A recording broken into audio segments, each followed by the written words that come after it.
네, 오늘 주님이 가르치신 비유를 통해서 우리가 분명하게 좀 인식해야 될 것이 하나 있다, 저는 이게 봅니다. 그것은 뭐냐면, 우리가 청지기라는 사실입니다. 청지기, 다른 말로 하면 종이라고 할 수 있죠. 다시 말하면 우리 인생의 주인이 따로 계신다. 우리 인생의 주인은 우리 자신이 아니다. 우리는 우리 인생의 주인은 우리라고 늘 생각하면서 할 경우가 많습니다. 그죠? 그래서 내 인생 내 마음대로 사는데 누가 뭐라고 하는 거야? 라고 이렇게 얘기를 하는 분들이 있습니다. 그러나 우리 인생의 주인은 누구십니까? 하나님이시죠? 그러므로 우리는 무엇일까? 하나님이 주신 인생의 청지기, 하나님이 주신 인생의 관리자라고 이렇게 볼 수가 있습니다. 이것을 우리가 분명하게 인식해야 됩니다. 우리는 우리 인생의 주인이 아니다. 우리 인생의 주인은 하나님이시다. 우리는 하나님이 주신 인생을 관리하는 청지기이다. 동의합니까? 네, 경영학에서 보면 관리의 3요소가 있습니다. 그게 뭐냐면 사람, 시설, 자금, 이 세 가지가 보통 관리의 3요소라고 얘기를 합니다. 그걸 잘해야 성과를 낼 수가 있고 또 경영하는 그런 목적이 달성이 될 수가 있습니다. 그 중에서도 사람들이 힘든 것은 자금, 그것은 직접적으로 와 닿는 거기 때문에, 그래서 오늘 우리 예수님의 비유 속에서도 자금 관리에 대한 부분이 나오고 있습니다. 그래서 우선 본문을 좀 이해하기 쉬운 부분, 1절에서 7절까지는 굉장히 이해하기 쉽습니다. 그 부분을 먼저 잠깐 살펴봅니다. 1절에 보면 어떤 부자에게 한 청지기가 있었습니다. 그런데 그 청지기가 재산을 허비한다는 소리가 주인의 귀에 들렸습니다. 그래서 주인이 그 청지기를 불러서 뭐 이상한 얘기가 들리니까 지금까지 했던 거 결산 좀 하자. 그리고 그 결과에 따라서 네가 앞으로 이 일을 계속 못할 수도 있어. 라고 이제 어찌 보면 통보를 했습니다. 청지기는 갑자기 머릿속에 복잡해집니다. 이 나이에, 그 당시에 청지기 나이가 좀 들었던 것 같아요. 이 나이에 나가면은 이 직장을 그만두면, 한마디로 이 직장을 그만두면 뭘 해서 먹고 살지? 땅을 파자니 힘이 없고 또 그래서 빌어먹자니 참 생수스럽고, 최근에 그 드라마 제목에 보면 대기업 무슨 김부장? 그 얘기가 나와 있더라고요. 그래서 조금 봤었는데 이게 피부에 좀 와닿는 느낌이 들었어요. 그렇습니다.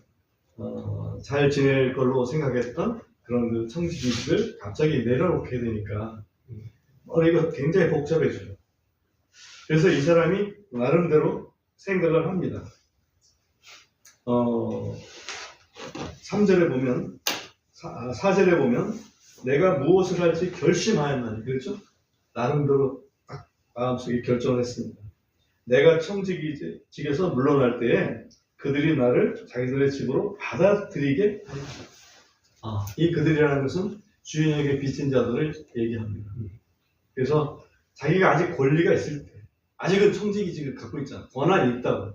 이 권한이 있을 때에 내가 할 수 있는 방책을 좀 세우자. 그래서 주인한테 빚진 자들을 전부 채무자들을 불러가지고 이 채무를 일부 변제시켜 주는 거죠. 여기 보면 예를 들어서 뭡니까? 기름 100마를 빚진 사람은 기름 50말은 네가 빚 없는 걸로 해줄게. 그러면 50말은 그 빚진 사람 입장에서는 큰 거잖아요, 그죠? 네. 너무 고마운 거지. 근데 그 권한이 지금 청지기한테 있는 거란 얘기죠. 대단한 권한이죠. 그리고 또 밀 100석 한 사람은 그래, 내가 20은 까줄게, 80만 써. 이렇게 해서 전부 하나씩 불러다가 빚을 탕감을 쭉 해줬습니다. 자기 권한이 있으니까. 충분히 생각할 수 있는 얘기죠. 내가 고난 있을 때 내가 좀 은혜를 베풀어서 내가 그만두더라도 내가 좀 좋은 직장, 새로운 직장은 아닐지 몰라도 그런 그 혜택을 좀 봐야 되겠다. 전관예우라는 것도 있잖아요. 그죠? 좀 이게 정치계에서 좀 이 거물급들은 뭔가 자기가 힘이 있을 때 베풀어가지고 그거를 떠나게 되면 그 베푼 직장에 가서 뭔가 고문 역할을 한다든지 일을 안 하면서 돈만 받는 거지. 그런 형태의 일들이 우리 현실에서도 좀 비일비재합니다. 그리고 그 일을 행했습니다. 여기까지는 본문 1절에서 7절까지 내용인데 정황상 충분히 이해가 됩니다. 충분히 이해가 돼요. 다만 잘 이해가 안 되는 부분은 주인의 채권을 그렇게 마음대로 자기가 이렇게 줄여서 해도 되나? 그 정도의 권한이 있는 건가? 라는 그런 데는 약간은 의문이 듭니다. 근데 문제가 되는 부분은 8절입니다. 8절 보면 이에 주인이 그 불의한 청지기를 칭찬했으니, 그죠? 네. 어떻게 그 주인이 그 청지기를 칭찬할 수 있을 것인가? 이 부분이 아주 이해가 힘든 부분입니다.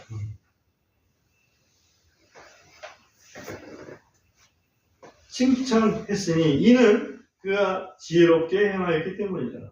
그러니까 주인이 볼 때는 참 지혜롭게 행했다 이렇게 생각하는 거죠. 어떻게 이해해야 될까? 그 다음에 또 우리 주님이 말씀하시는 게 이는 이 세상의 자녀들이 자기들의 세대에서는 빛의 자녀들보다 더 지혜롭기 때문이라. 여기 보면 세상의 자녀들 또 빛의 자녀들이 나오죠. 네. 빛의 자녀들은 누구예요? 우리 하나님의 백성들, 그리스도인들을 얘기하죠. 네.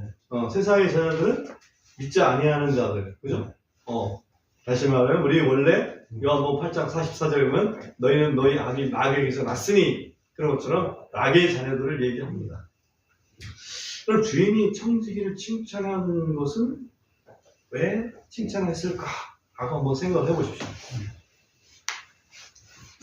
생각했죠? 적어도 이 청지기가 한 것 중에 잘한 것은 뭐냐면 자신의 미래를 생각해서 뭔가 대비를 했다. 이건 잘한 거다. 잘릴 수 있으니까. 그런데 문제가 되는 부분이 하나 있는데 영적으로 생각해 봤을 때 이 청지기가 생각한 미래라는 거의 한계점은 어디일까? 청지기는 어디까지 생각했을까? 모르긴 해도 이 세상에 사는 동안만 생각을 했다. 그죠? 이 세상에 사는 동안. 이 세상에 사는 동안에는 어쩌면 돈만 있으면 좀 편하게 살 수 있습니다. 맞죠? 그래서 여러분 돈 벌고 있는 거 아니에요? 부자 되고 싶은 거 아닙니까? 부자 되기 싫은 사람은 아마 이 세상에 아무도 없을 겁니다. 왜냐하면 돈이 있으면 여러 가지로 편하니까. 그건 우리 경험이니까. 돈이 없으면 굉장히 힘드니까. 맞잖아요. 그런데 우리 주님께서 그 8절의 후반절에서 이 세상의 자녀들이 자기들의 세대에서는 빛의 자녀들보다 더 지혜롭다 이렇게 말씀하셨어요. 이게 무슨 뜻일까? 우리 그리스도인들보다 이 세상의 자녀들은 훨씬 더 자기들의 세대에서는 지혜롭다. 자기들의 세대가 뭘까? 자기들의 세대는 아까도 잠깐 말씀드렸지만 이 세상에 사는 동안 이 세상에 사는 동안은 이 세상의 자녀들이 그리스도인들보다 지혜롭다. 만약에 이 세상을 살고 모든 게 끝난다면 우리 그리스도인들은 잘못 사는 겁니다. 양보하면서 살잖아요. 그죠? 잘못 사는 거예요. 그러면 자기들의 세대가 아니고 우리 빛의 자녀들의 세계는 그렇다면 뭘 얘기할 것인가? 조금 더 생각해보면 뭘까요? 맞습니다. 이 세상 사는 동안이 아니고 사후에 약속된 영존 세계를 우리 그리스도인들이 생각하는 세계입니다. 세상.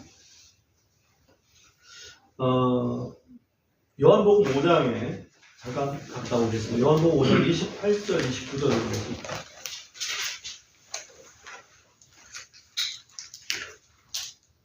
찾으셨으면 같이 한번 읽어보겠습니다. 요한복음 5장 28절, 29절입니다. 이것을 시작. 이것을 이스라엘에 하지 말라. 이는 선들에게 모든 자들이 그의 음성을 들을 그 시간이 오고 있기 때문이니 선을 행한 자들은 생명의 부활로 악을 행한 자들은 정죄의 부활로 나오리라. 예수님께서 하신 말씀이죠. 무덤 속에 있는 모든 자들이 주님의 음성을 들을 시간이 오고 있다. 무덤 속에 있는 자들이 어떤 사람은 생명의 부활로, 어떤 사람은 정죄의 부활로 나오게 된다. 이 세상에 사는 동안으로 끝나는 게 아니고 사후에 세계가 있다는 사실을 우리 주님께서 분명히 말씀해 주셨습니다. 그렇다면 어떤 사람은 생명의 부활로, 어떤 사람은 정죄의 부활로 나올 건데, 그러면 적어도 생명의 부활로 나와야 되지 않겠는가, 그죠? 그거를 생각하는 사람들이 그리스도인들이고, 그거를 전혀 생각하지 않고 사는 사람들이 세상의 자녀들이란 얘기입니다. 이해가 쉽죠? 그렇다면 우리가 죄 짓고 사는 게 아니라 의롭게 살아야 되는데, 하나님의 의의 기준은 과연 무엇일까? 부자로 산다고 해서 다 죄 짓고 사는 건 아닙니다. 하나님의 의의 기준은 무엇일까? 로마서 3장 19절 가보겠습니다. 로마서 3장 19절.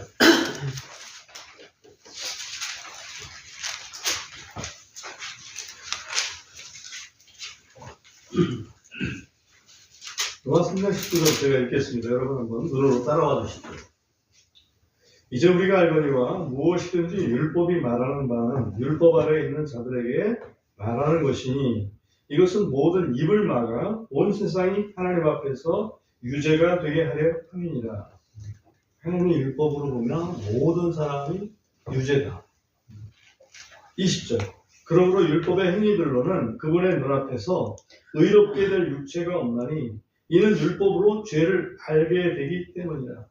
그러니까 율법의 행위로 내가 생명의 부활로 나오겠다고 생각하는 사람들은 여기에 걸려버려요.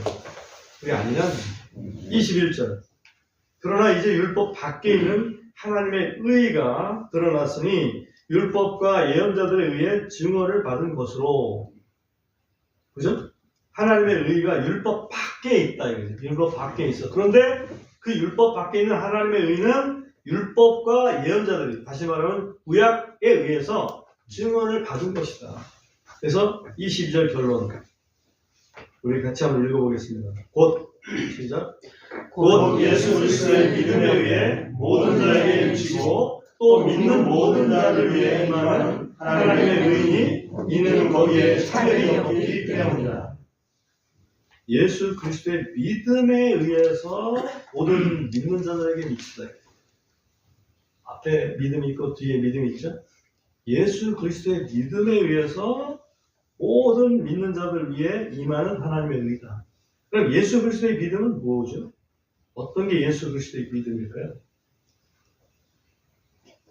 예수 그리스도의 믿음에 대해서는 히브리서 12장 2절에서 분명하게 말씀하셨습니다. 뭐냐면 앞에 있는 기쁨 때문에 십자가를 견디신 믿음이다. 앞에 있는 기쁨 때문에 지금 당장 십자가에서 고난 당해야 되지만 앞에 있는 기쁨이 무슨 기쁨일까요?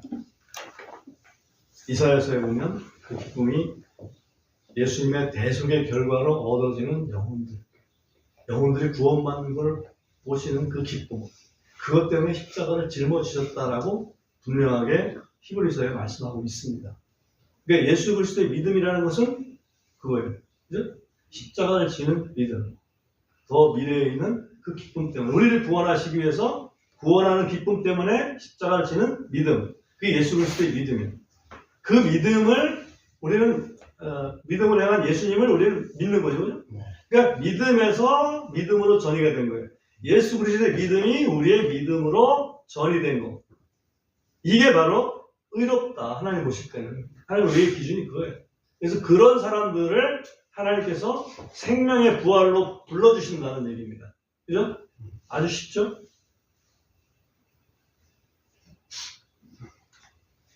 다시 이제 본문으로 돌아가겠습니다. 누가복음 16장으로 다시 돌아가서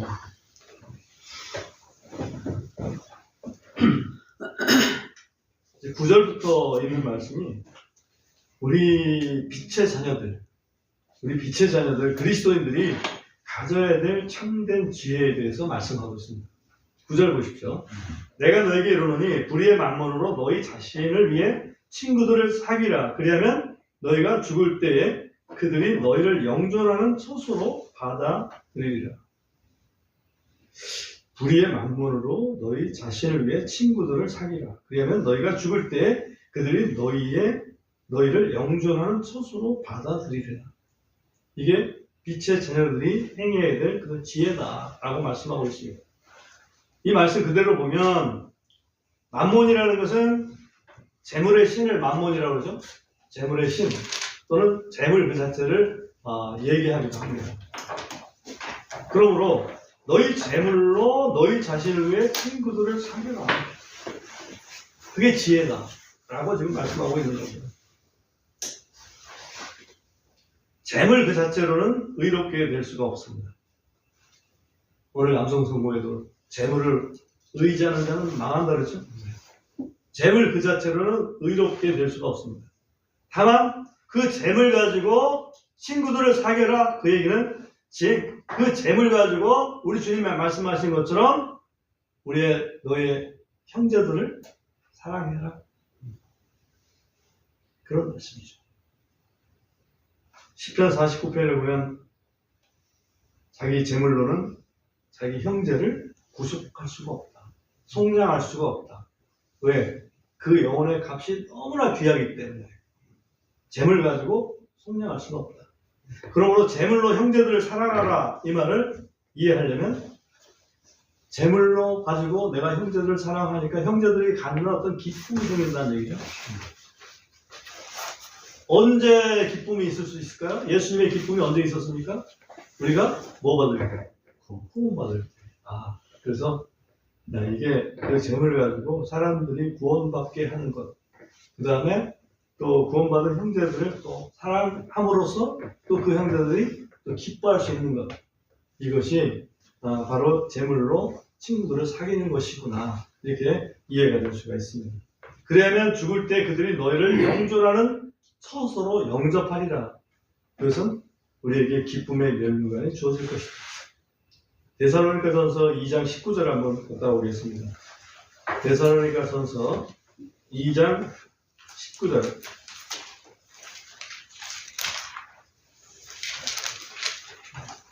다시 같이 또 읽어보겠습니다. 왜냐하면 시작. 왜냐하면 우리의 소원이나 기쁨이나 환희의 왕관이 무엇이냐? 우리 주 예수 그리스도께서 오실 때에 그분의 앞에 있는 바로 너희가 아니냐. 데살로니가 교회를 향해서 사도 바울이 이렇게 편지를 쓴 내용이죠. 너희, 다시 말해 데살로니가 성도들이 예수님 오실 때에 그분 앞에서 우리의 기쁨의 멸관이다. 여기 왕관이라고 환희의 기쁨이나 환희의 왕관이라 이렇게 번역을 했습니다만 왕관은 크라운이죠. 이 근본적에서는 크라운을 전부 왕관으로 번역했습니다. 멸관이라고 번역을 안 하고 왜 그렇게 번역을 했는가에 대한 설명이 있었어요. 이 성경에서 있는 게 아니라 이걸 번역을 주도하신 은목사님이 이걸 설명을 하셨어요. 멸관은 좀 약간 겸손을 표하는 이게 줄이 이렇게 있어가지고 겸손을 표하는데 그래서 왕관이다 이렇게 이제 표현을 했어요. 근데 저는 멸류관이 익숙해가지고 멸류관으로 가도 그게 우리는 없습니다. 아무튼 그 기쁨의 멸류관, 환희의 멸류관이 바로 사도 바울이 이 사역을 통해서 얻어진 그런 영혼들이라는 얘기죠. 그죠? 그러므로 우리도 우리의 재물을 가지고 얻어진 영혼들이 있다면 그 영혼들이 훗날 주님 만날 때 우리에게 기쁨의 멸류관이 될 것이다. 라는 지금 이 말씀을 하고 계십니다. 그 다음에 그 뭔가를 열심히 했으니까 이런 거니까 그 데살로니가 2장에 봤으면 그 2장 9절의 앞에 잠깐 보면요. 제가 읽겠습니다. 이는 형제들아 우리의 수고와 산고를 너희가 기억하기 때문이다. 이는 우리가 너희 중 아무에게도 누를 끼치지 않으려고 밤낮으로 수고하며 너에게 하나님의 복음을 선포하였기 때문이다. 사실 이 사도 바울은 자기들의 그 수고와 노력을 통해서 그야말로 그 텐트 메이킹 사역이라는 게 있잖아요. 자기들이 필요한 자금을 자기들이 대고 또 그거를 심지어는 또 믿지 않는 자들에게 복음을 전하기 위해서 사용을 하고 하는 이러한 그 엄청난 일을 했던 분이 사도 바울입니다. 그러므로 그들의 어쩌면 오늘 본문 말씀처럼 너희의 어떤 그 만몬으로 그죠? 재물로 또 친구들을 사귄 그런 어떤 케이스가 될 수 있는 거지. 이해가 되죠? 네. 다시 누가복음 본문으로 좀 돌아가 보겠습니다.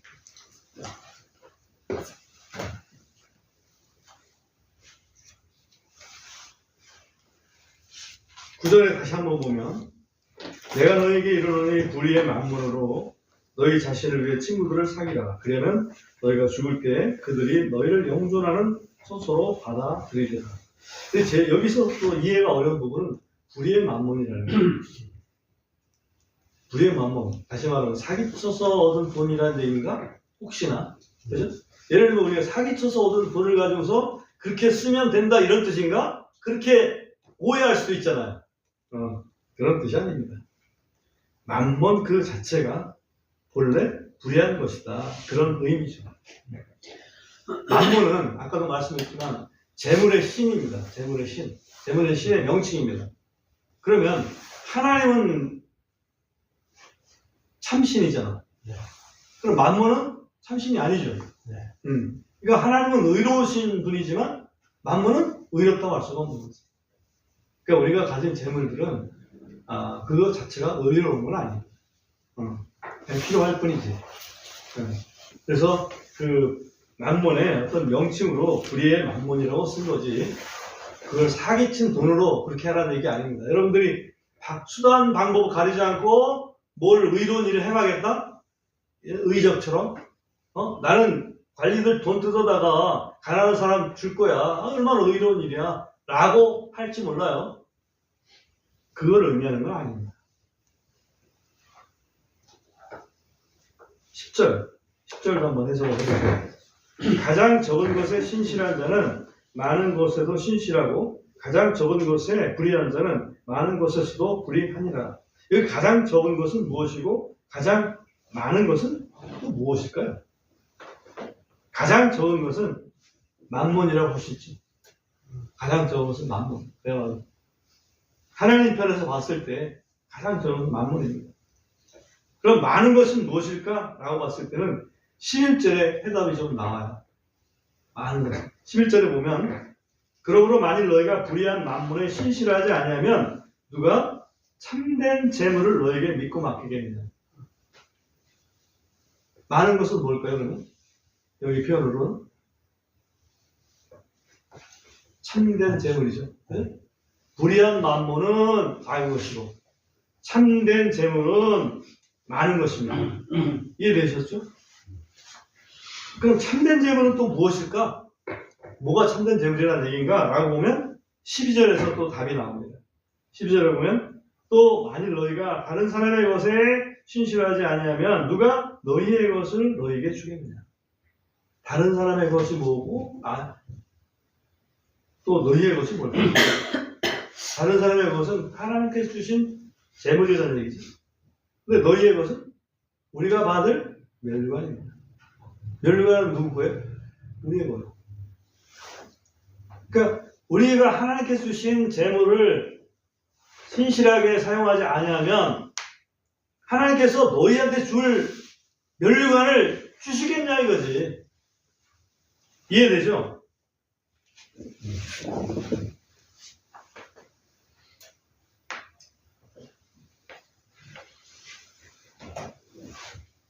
세상에서 굉장히 유명했던 재산가가 한 사람이 있습니다.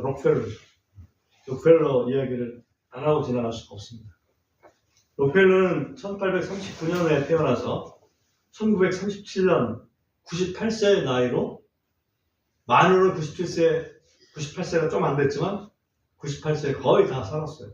그 나이로 장수한 재산가입니다. 근데 이 사람은 어릴 때 특이한 경험을 했더라고. 높은 곳에 올라갔는데 아버지가 야 나만 믿고 떨어져 봐. 록펠러가 그 말 믿고서 딱 떨어졌어요. 근데 아빠가 싹 피했어. 어떻게 되겠어요? 다쳤겠죠? 아팠겠습니다. 최소한. 그래 아버지가 하는 말씀이 아무도 믿지 마. 아빠도 믿지 마. 그래서 그 철저하게 그 사람은 누구를 믿고 이렇게 처음부터 살질 않았어요. 항상 철두철미하게 자기 자신 체크를 해가면서 살았습니다. 그런 그 경험을 했습니다. 그리고 그가 젊었을 때, 그러니까 일을 고등학교 졸업 딱 앞두고 졸업장을 이제 좀 있으면 봤는데 그 졸업 앞두고 그만두고 일을 하기 시작했어요. 그러니까 고등학교 졸업장이 없는 사람이야, 록펠러. 사업에 그 아버지의 그 가르침 때문에 상당히 재능이 있어가지고 열심히 해가지고 경매라는 거를 이제 하나 받게 됩니다. 석유 관련된 사업. 그때 이제 석유 사업이 나오기 시작했던 때인데 경매로 낙찰을 딱 받은 날 26살이었는데 그때 그 사람이 한 말이 뭐냐면 나의 살아갈 길이 정해졌다. 이날. 경매로 딱 당첨된 날 나의 살아갈 길이 정해졌다라고 확신을 가졌어. 이렇게 하면 내가 돈을 벌면 살 수 있겠구나 하는 얘기지. 그래가지고 승승장구했습니다. 그 당시에 석유 채굴이 굉장히 많이 이제 붐이 일어날 텐데 그 사람은 머리가 비상해서 그런지 몰라도 석유 채굴보다는 석유 정제가 뭔가 부가가치 훨씬 있다 라는 그런 이 생각을 갖고 석유 정제 쪽에 올인합니다. 그리고 결국 성공을 합니다. 굉장히 성공을 했습니다. 50대 중반이 됐습니다. 정확한 연도는 나타난 데가 없어요. 그런데 제가 추정을 해보니까 58세 정도가 거의 맞는 것 같아요. 왜냐하면 그때 무슨 일이 일어나면 알로페시아라고 하는 시한부 판정을 받습니다. 1년밖에 못 살아 당신. 머리도 막 빠지고 막 눈썹도 빠지고 막 소화도 안 되고 그런 병에 걸렸어요. 그래가지고 그 당시에 그 사진을 보니까 그 사람이 57세 때 사진 보면 수염도 있어요. 괜찮아요. 근데 63세 때 사진을 보면 머리도 거의 빠지고 수염도 없고 막 좀 그래요. 이상해요. 그러므로 제 생각에는 한 58세쯤 그러지 않았을까. 이제 그런 그 추정을 좀 해봅니다. 그분이 어머니가 계셨었는데 어머니가 야 너 이제 죽는다 그러는데 재산도 좀 있고 그러는데 이제는 그냥 말씀을 따라서 자선 사업을 하면서 좀 좋은 일에 좀 시간을 보내다가 하늘로 가라. 어머니가 축도를 했다고 그러네. 어머니뿐만 아니라 사실은 그 당시 이분이 북침례 교회 소속 교회에 다니던 신자였습니다. 북침례. 그러니까 미국에는 남침례 교회가 북침례 교회가 있어요. 그 남침례가 북침례가 있다는 게 남북전쟁 그 당시가 있었어요. 북침례 교회가 조금 더 제가 볼 때는 더 우리하고 더 비슷하지 않나 싶어요. 제가 믿는 교회가.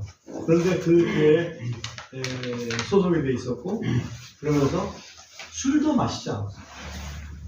근데 술도 안 마신 사람. 그래서 어머니 말씀도 있고 또 그 교회 목사님도 조금 이제 그런 말씀도 있고 그래서 그냥 가진 재물 있는 거 가지고 자선 사업을 좀 시작하면서 내가 살아있는 동안 좀 한다. 그때가 아까도 말씀드렸지만 몇 세쯤 추정된다고 했어요? 58세쯤.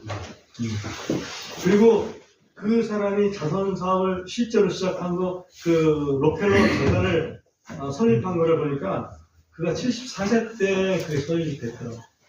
그러니까 그런 자선 사업을 조금씩 아마 시작을 했던 것 같아요.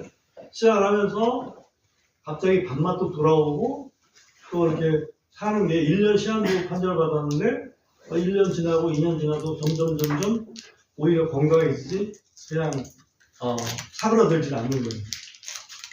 58세인데 아까 몇 살에 죽었다고 말씀드렸어요? 98세. 몇 년을 더 사는 거예요? 40년을 더 살았어요.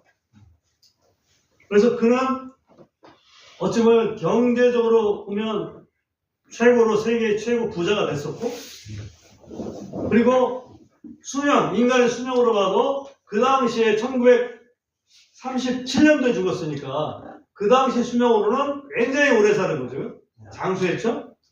그 다음에 그가 그런 자선사업 또 록펠러 재단이라고 하는 그런 재단까지 설립해서 세계의 그 가난한 사람들 또 의학, 필요한 의학 그런 연구 이런 쪽에 이제 기여를 한 걸로 보면 또 명예도 얻었죠. 사람이 갖고 싶어하는 그 세 가지 다 얻었어. 부, 건강, 명예.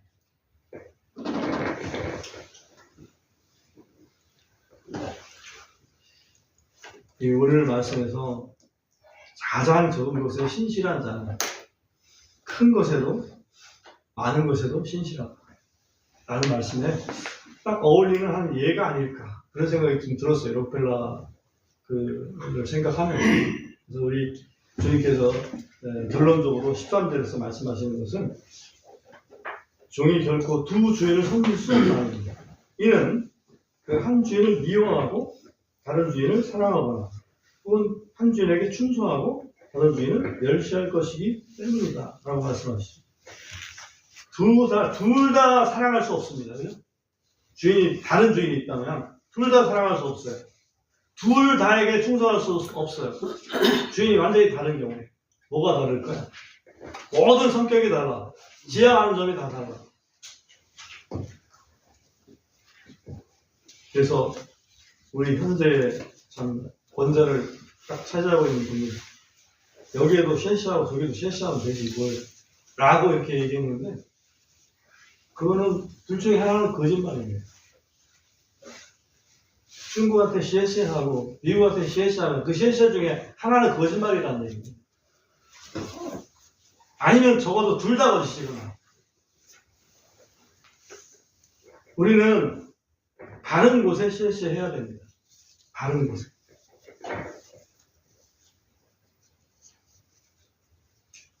하나님이 우리한테 요구하시는 거 많지 않습니다. 하나님이 요구하시는 게 무엇이냐? 이스라엘 백성한테 질문하면서 해답을 주시는 것이 신명기에 말씀하고 있는데 거기에 보면 이스라엘아 여호와 네 하나님께서 네게 요구하시는 것이 무엇이냐? 몇 가지 있어요.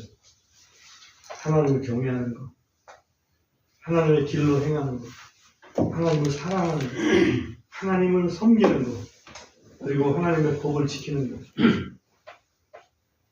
이 5가지를 말씀을 하고 있어요. 그걸 보면 그 중에서 2가지를 추려봐라. 그런다면 저는 하나님을 경외하고 하나님을 사랑하는 것이다. 그렇게 2가지를 추릴 수 있습니다. 하나님 경외하면 우리가 하나님 법을 지키겠죠? 또 하나님 길로 행하겠죠? 하나님 사랑하면 하나님 섬기겠죠? 우리는 만몬, 하나님이 이 세상에 편의를 위해서 제공하시는 만몬을 섬길 게 아니라 만몬을 주시는 하나님을 섬겨야 됩니다. 그래서 그 만몬은 하나님의 뜻에 맞고, 그죠? 자기 형제들을 사랑하는, 자기 사람들을, 친구들을 사랑하는 데 활용해야 됩니다. 맞습니까?